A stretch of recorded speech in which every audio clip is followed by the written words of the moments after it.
Hello and welcome to Conversations with Elders. This podcast is supported by Aephoria Partners. My name is Makgathi Mokwena, and I am very happy to be hosting today Keitumetse Gwangwa. Before we delve into our conversation for this day, I just want to put a context to the podcast. The podcast is essentially inspired by the happenings around COVID-19, but also the recent racial difficulties the world has been experiencing. The elevated, because the difficulties have always been there, but the elevated, amplified racial difficulties and also coming together that we've been seeing. And the podcast is called Conversations with Elders, precisely because I invite people whom I regard as elders, who hold a particular perspective, maybe some indigenous wisdoms, maybe some old knowing, a way of knowing that will throw some light on issues that we find difficult to grapple with, difficult to understand, and perhaps in our conversation we can have our perspectives broadened so that we can really come to being able to learn how to be better at being human beings. And so Keitumetse, here we are. It's so good. I'm so happy that you said yes to this conversation. Thank you. Thank you for inviting me. Thank you for seeing me or recognizing me in such a beautiful light. It's humbling. Thank you. Of course.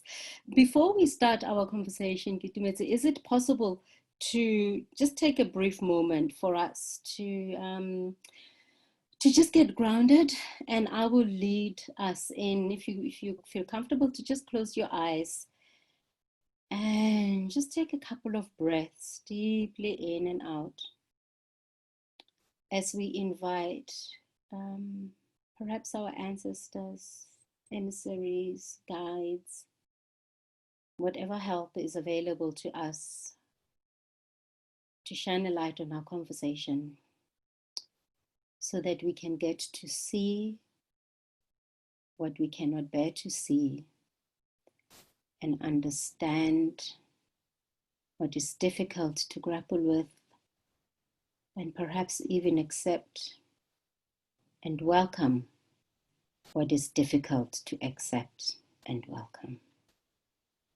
If you take another deep breath in, and as you exhale, you can open your eyes. Keitu, can I give you an opportunity to just say a brief line or a couple of lines introducing yourself to our viewers? Yes, sure. My name is Keituletse, rather. Keituletse Gwangwa. Oh, Keituletse, not Keitumetse. Yes. Keituletse. And I'm currently the head of the Windy Brow Arts Center. So I'm in the arts and project management and arts administration. But I feel myself an artist rather at heart. I'm a traditional healer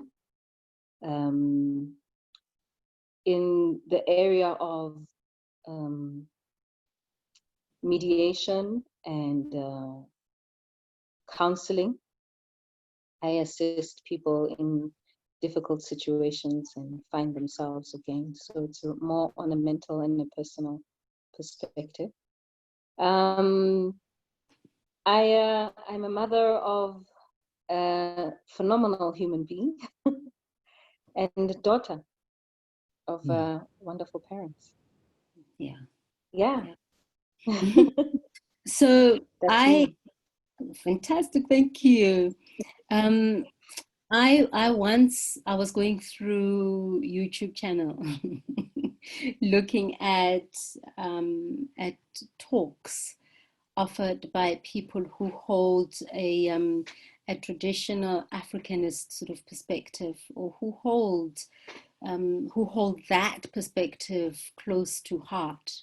And I saw an interview you were participating in, and there was a man there, I forget his name, but I just remember thinking, oh gosh, I'd love to talk to this woman. And so when this podcast happened, I knew that I would be inviting you to have a conversation, and perhaps just to launch us into this, perhaps you can speak a little bit about,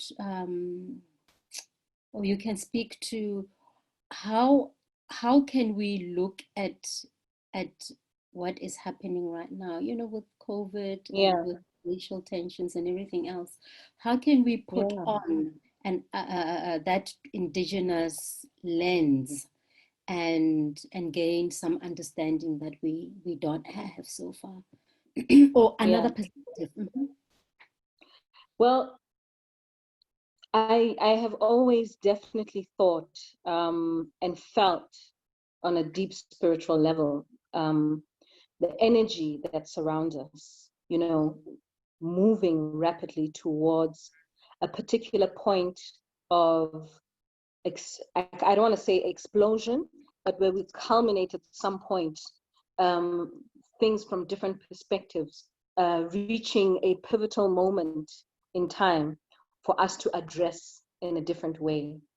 I definitely didn't think that it would happen now.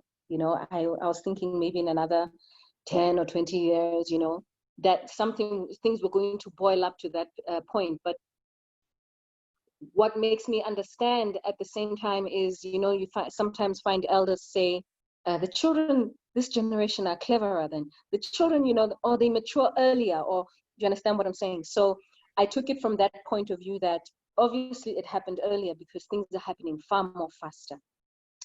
Children are maturing faster. We have access to so much information. Everything is instant, coffee, instant information. So obviously it wouldn't have matured in the way that I thought that it would have.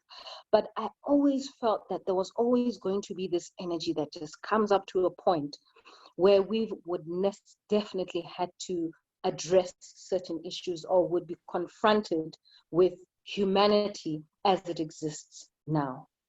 And it's very jarring, it's very scary, but I don't think it's abnormal. I don't think it's something that we can truly be completely surprised about, because it's part of evolution. It's part of the circle of life. In everything that we do.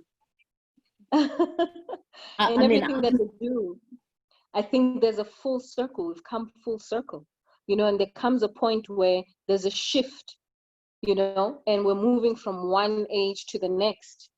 And that transition is never smooth, But if we truly consider ourselves the most intelligent beings on this planet, then being the most intelligent beings, we would not be able to stand ourselves in the ignorant space we hold with certain issues right now.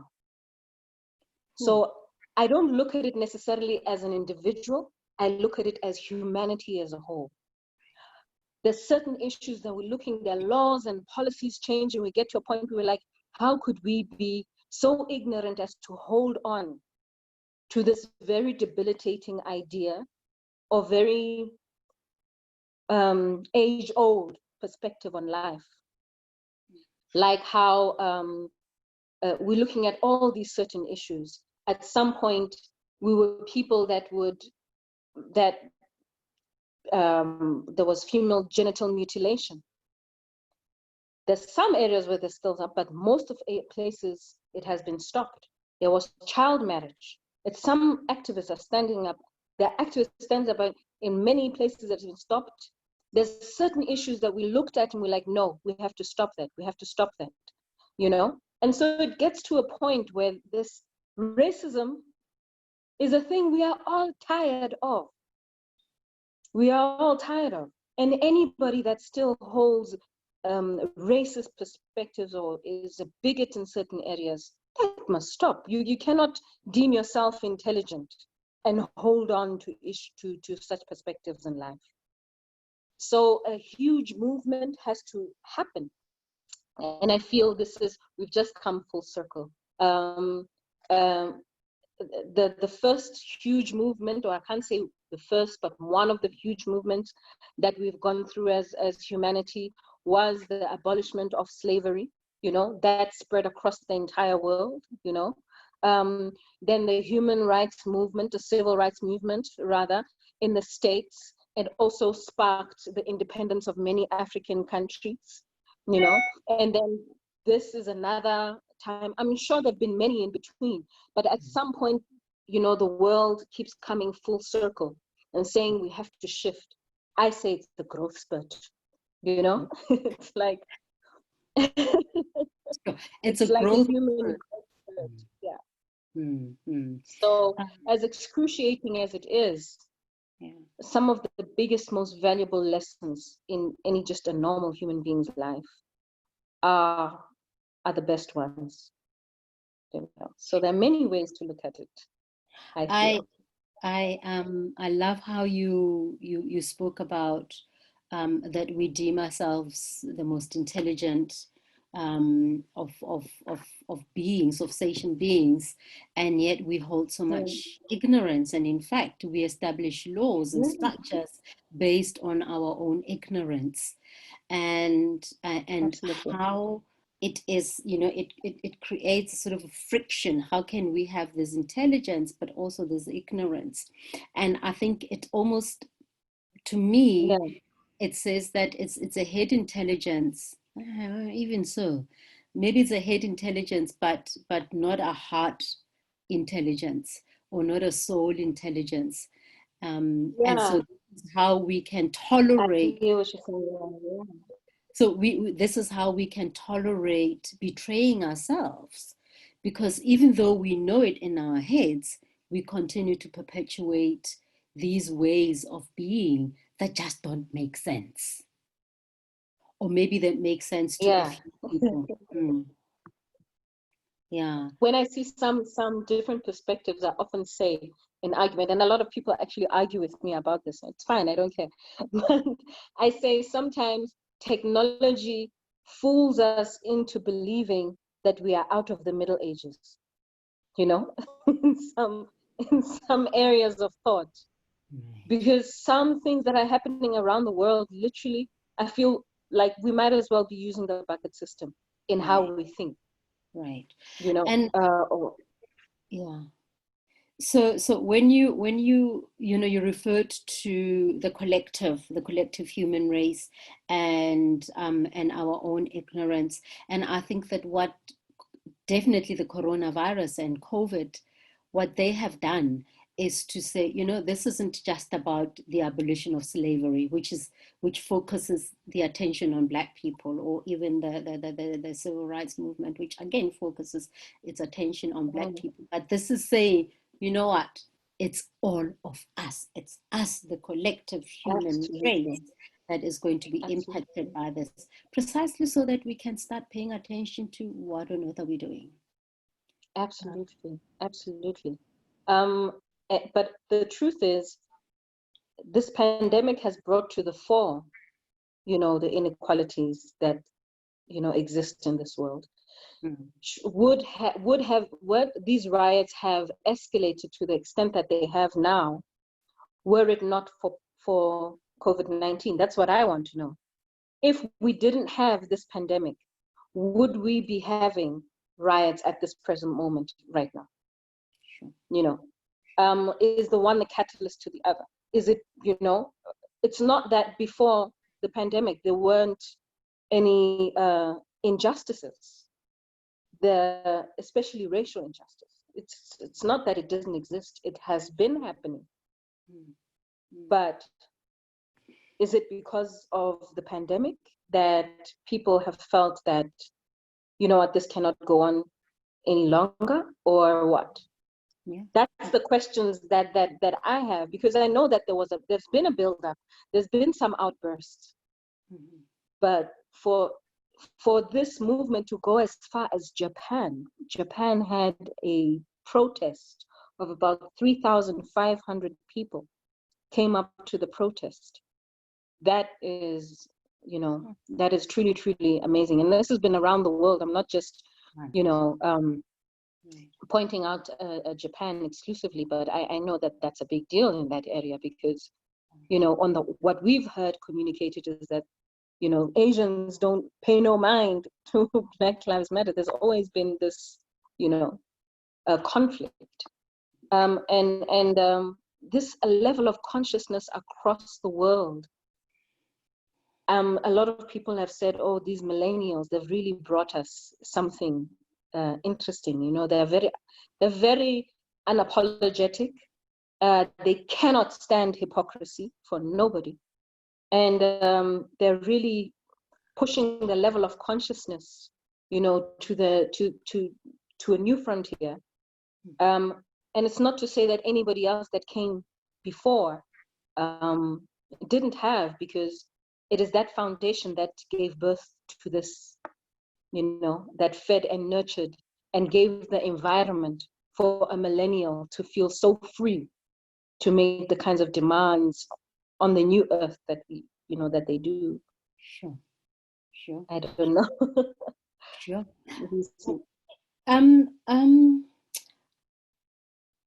I as a traditional healer, and as I'm coming back to that lens, I'm wondering what is it, like the African cosmology, how we understand life, how we understand what makes up life and living, and how can we use that ancient wisdom to try and set ourselves free of our own ignorance and therefore make better decisions? That's a big one. That is to me, that is a beautiful question. Far and wide and rich in expanse. Because it speaks to many facets to me. It speaks to identity mainly. But I mean, when you look at African spirituality and its presence right now within our people, and people sort of like having pride in claiming their indigenous spiritual ways, spiritual knowledge systems, and giving and finding direction for what that means for every individual. How do we begin to do that? Identity for me is an issue because a lot of the social ills that we have come back to that. There's a lot of people that attach themselves to the spiritual way of life or indigenous knowledge systems, but without having a direction as to what purpose does it serve in their life. They know that I must speak to the gogos and my things will be all right, but it's for me a way of life. It's for me also a science, These were the original sciences that we developed as a people, as African people. And I think the most important thing that we need to recognize or put in place is design where we want to go. So when you're using your indigenous knowledge systems, it is a tool for a particular trajectory that we have. We have not even designed the ideal kind of life we want to live as Africans. We're still responding and reacting to the past and the present. We haven't even had a break to say when we are at our best, economically, spiritually, physically, mentally, this is what that looks like. And for me, this is where spirituality comes in, because the role of spirituality is the understanding that you are constantly a project, you are a work in progress, and the essential function of engaging with spirituality is undoing perspectives or experiences or things that are within you that do not work for you, that do not work for you in your current state, and that also do not work for future generations to come.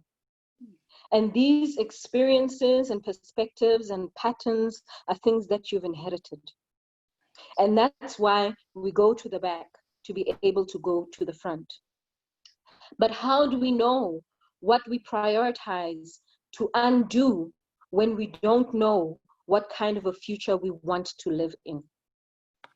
If we cannot look into our present, and if you say, okay, I have this pattern, I grew up with a very strict mother who never allowed us to speak about our emotions. This is not true. This is just an example. And therefore, I'm very repressed. I'm unable to express myself as a human being. If this is how I grew up, I have no other way of existing. This is exactly what I'm going to pass on to my children. We all know how detrimental it is to society to have a repressed people, you know?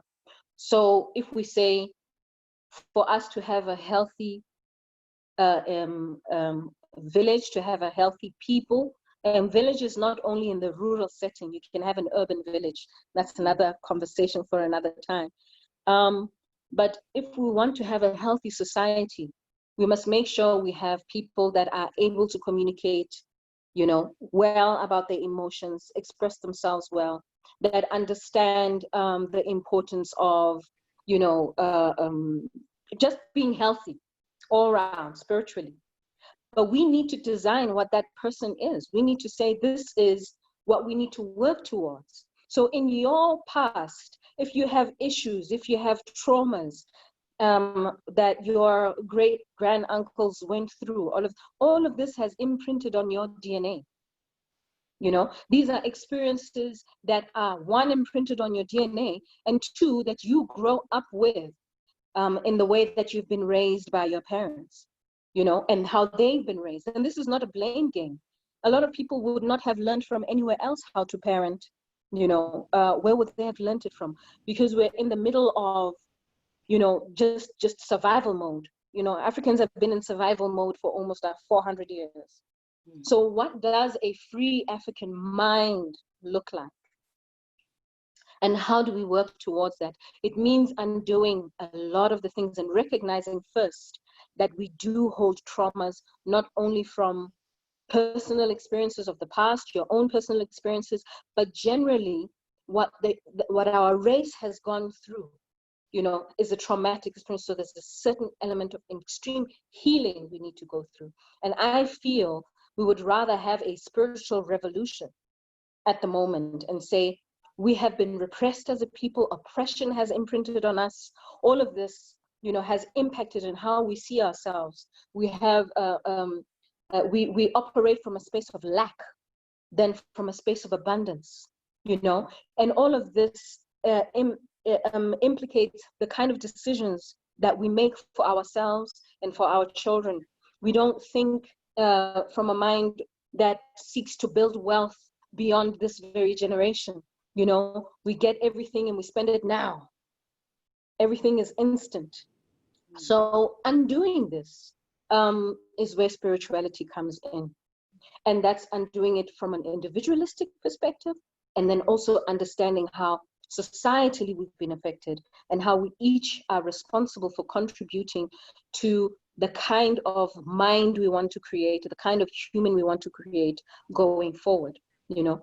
And then speaking Nabokoko is that, because tapping into spirituality, because essentially ukuphatla and actually throwing bones and all of whatever ways they are there is communicating with this energy, is communicating with the imprints or the memory that is in your DNA. That is the science. That comes to, you know, recognizing and communicating with energy.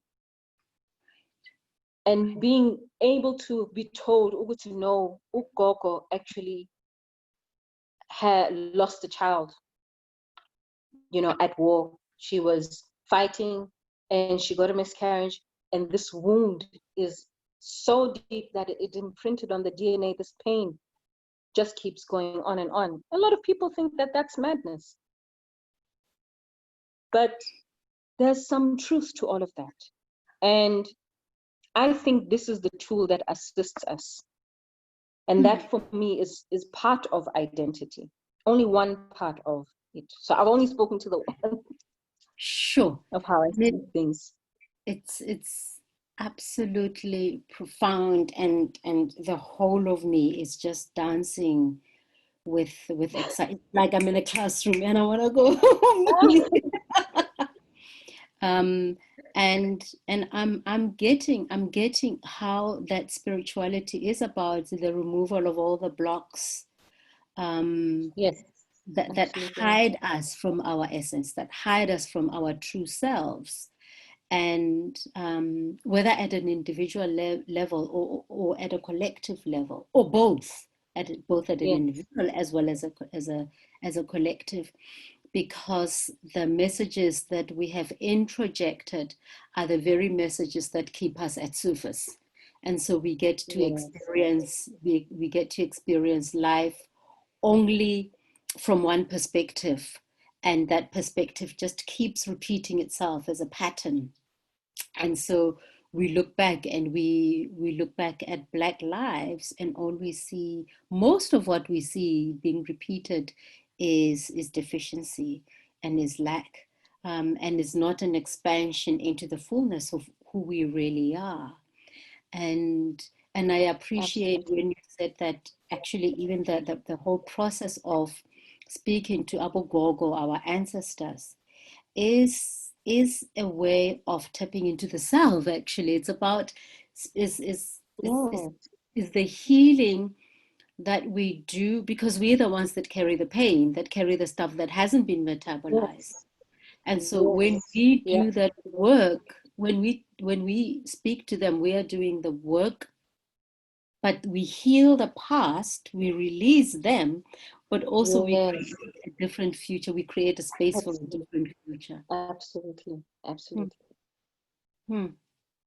And the thing that you were saying about that we haven't really, lack of and I'm going to say lack of imagination, and it may sound very trite and very basic, but that's what trauma does. Trauma takes away the capacity to have imagination, and our inability to imagine a different existence. Yes. And I feel sometimes like one of the things that I was speaking to, I can say an elder, as a woman who I really admire greatly, and I have some of these very difficult conversations with her, Umam Sibongile Mkhabela. She was actually one of the 76 uprising spearheading, leaders, young leaders. And we were speaking about some of the systems that our current government has put in place. But let me rather say, we were speaking around agency. That how do you inspire agency in people today? How do we inspire young people to know that they have the ability, the choice within themselves to aspire to better than just, I'm going to stay at home, have kids, and SASA grant. That cannot be all. I don't need to aspire to anything because government will provide RDP housing. Government will give you a SASA grant. Government will give you, and not to take away from the need for our people to be supported. I'm not taking any of that away, but I'm saying within that system, where do we make sure that people are empowered and that they have agency, that they understand that education is the key to a true free life? You cannot aspire to an RDP housing and feel that you've arrived. That's not the be all and end all for our people. So how do we engage them because we have to imagine more for them. We have to let them think that they can do more than that. But first, we have to have that will and that love and that imagination and room for that kind of a growth, you know. Because if it becomes a bargaining tool, if it becomes, this is what I'm going to provide for you, I'm going to make sure you have housing, I'm going to make, you know, then it's like, oh, well, if you're going to do that, I don't need to do anything, you know. How do we inspire agency in our people? And that's not to say take away all the benefits. It's to say with all of that, there's a different kind of a conversation that has to come in alongside all of that.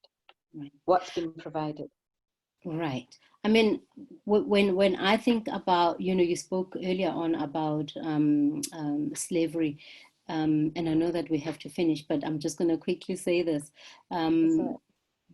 Because I think that we also speak about the slavery of humanity. And I'm thinking of the matrix and being stuck in the matrix of thinking that this is it.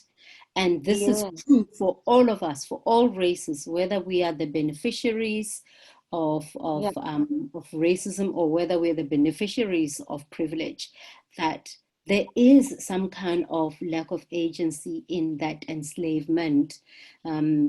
Either because I don't believe that I can do something because of my skin, or I believe that I deserve something because of my skin.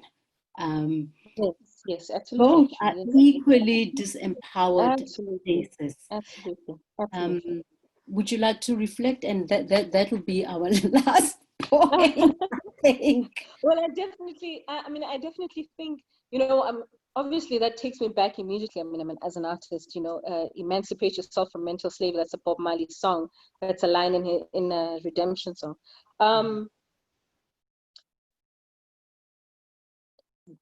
You know, I have this theory that even the very people that we have put in leadership positions are traumatized. They themselves have gone through torture. They have themselves have gone through a lot. That it's not to say that they don't deserve the positions. It's to say that they also need to go through a process of healing to be able to imagine a healed country. So how do we make sure that they are making the decisions that empower people and know that they themselves can imagine that empowerment for their people? Are they empowered truly themselves? And empowerment has not got nothing to do with currencies, got nothing to do with economical empowerment. It's a mental empowerment. How are we sure that they do not have perspectives or imprints or patterns within themselves that disempower their ability to imagine for a people a better way? And that's not a blame game. That's not to say we blame you for that. It is to say that all of this trauma and healing that we need, we cannot do it. It's not exclusive to a certain few. It is all that have to go through it. And if you look at it, even across this continent, there's independence, and then there's civil war. We don't want civil war, obviously, but I'm just saying there's a reason behind that. And the healing has to go everywhere. And it is in that understanding that we have people that lead us that can imagine better. But they themselves have to go through the entire process of healing and understand the importance thereof. This is why I'm saying that young people really pushing mental health and speaking about it and making it all right for people to be able to stand up and say, actually, you know what, I can phone somebody if I'm feeling suicidal. It's very, very important. It's the beginning of that kind of a conversation. It's the beginning of understanding that you can have a mental perspective that is debilitating to you, you know, and that we begin to take responsibility and agency around, you know, who you want to be and what you don't want to do, you know. there was a dialogue that we had earlier where we had a comedian who was speaking to suicide. And what he said, it's sort of like, comedians have a peculiar way of taking something so painful and serious and making you laugh about it. But it's in that moment after you've laughed and chuckled, and that you really sit and think about. And he was saying that, because he's a Nigerian comedian, he said, in Nigeria, we don't have a line that you can call. I mean, really, when you're in the middle of suicide, you're trying to kill yourself, you're going to take the phone and try to phone somebody, and he said it much funnier than I did. But yes, but I get it. The point is, the culture, it is a culture of being able to pick up the phone or understand that you can do that. You create that culture. We are culture creators. And there are other countries, he was saying in Nigeria, that's not going to happen. Maybe they will in time, but they need to create the culture of being able to speak about anxiety, being able to speak about depression, being able to speak and being able to say, hey, if you need to phone somebody, if you're feeling suicidal, it's okay. Somebody will be on the other side of that line and that person is not going to judge you. We have that ability to create culture, the culture that we want to live in. We are culture creators. Right. And we can create a culture that can benefit us rather than one that puts us in a negative space. And being worthy of that culture, feeling worthy of that culture. Yes. Feeling worthy of an emotional life, feeling worthy of a spiritual life. And I recognize that you haven't said a religious life, but a spiritual life. No. And I know there's a big difference there. But that we are worthy of that. We are worthy of bigger depth. And maybe sometimes we spend a lot of time outside and not enough time inside. And in fact, the two mirror each other. Absolutely. That's very important. Yeah. Keituletse bathong. Thank you. Thank you so much. I feel like we should be talking much longer.